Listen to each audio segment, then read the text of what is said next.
আজকে আমি এই যে চানার ডাল ভাজা বানাবো। এই যে চানার ডাল নিয়ে নিয়েছি, এখানে আছে বিট লবণ আর এখানে আছে চাট মশলা। এখানে আমি এখন চানার ডালটা ভিজিয়ে রাখবো 1 ঘন্টার জন্য। এই যে আমি ধুয়ে ভালো করে এই যে জল দিয়ে দিয়েছি, এখন আমি ঢেকে দেবো এটা। এখন 1 ঘন্টা পরে আর আপনাদের দেখাচ্ছি আমি। এই যে 1 ঘন্টা পর আমরা আসছি, দেখি ভিজেছে নি। এই যে দেখেন কি সুন্দর ভিজে গিয়েছে। এখন আমি জলটা ভালো করে ঝরিয়ে নিচ্ছি। এই যে জলটা আমি ভালো করে এই ছাঁকনিটার মধ্যে ঝরিয়ে নিয়েছি। এই যে দেখেন জল বেরিয়েছে। এখন আমি এই থালাটার মধ্যে একটু ছড়িয়ে দিব, ছড়িয়ে জলটা একটু শুকিয়ে নেব। 10 মিনিটের জন্য একটু ছড়িয়ে রেখে দিই, তারপর জলটা শুকিয়ে যাবে। এই যে দেখেন 10 মিনিট পর আসছি আমরা। এই যে দেখেন কি সুন্দর শুকিয়ে গিয়েছে ডালগুলো। এবার আমি কিভাবে বানাবো সেটা দেখিয়ে দিচ্ছি। আর এখানে আমি একটা কথা বলতে ভুলে গেছি, এই যে বাদামটাও দিব সঙ্গে। বাদামটা আমি এখন ভেজে নিব। এই যে এইভাবে আমি ছাঁকনিটা বসিয়ে বাদামটা ভেজে নেব।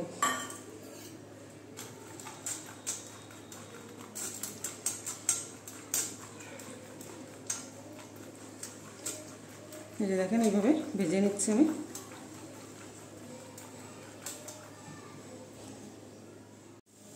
এই যে বাদামগুলো ভাজা হয়ে গিয়েছে, আমি এখন এটাকে তুলে দিচ্ছি।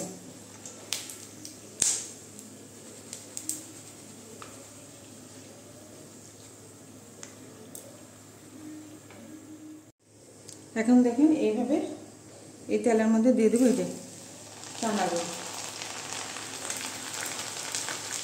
চানার ডালের আমি চানাচুর এইভাবে দেখেন বানাচ্ছি। আমার এই রেসিপিটা যদি ভালো লাগে তাহলে আপনারা লাইক করবেন, শেয়ার করবেন, সাবস্ক্রাইব করবেন।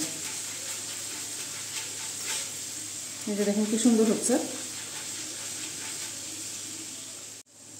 এই যে দেখেন চানার ডালটা আমাদের ভাজা হয়ে গিয়েছে, আমি এখন এটাকে তুলে দিচ্ছি। এই যে দেখেন কি সুন্দর হয়েছে। আরগুলো আমি এইভাবে সবগুলো ভেজে নেব। এই যে দেখেন আরগুলো আমি এইভাবে দিয়ে দিচ্ছি, এভাবে ভেজে নিব। এই যে দেখেন সবগুলো চানাচুর আমি এইভাবে ভেজে নিয়েছি। এখন এটাকেও আমি তুলে নিচ্ছি এখন। এই যে দেখেন আমার সবগুলো ভাজা হয়ে গেছে চানার ডালগুলো।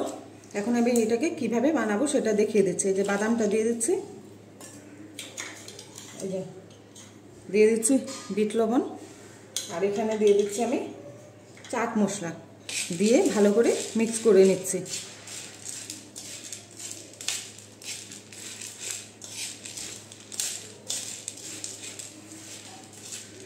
দেখেন চানার ডালের আমাদের চানাচুর কি সুন্দর হয়ে গিয়েছে। দেখেন কি সুন্দর ঝরঝরা।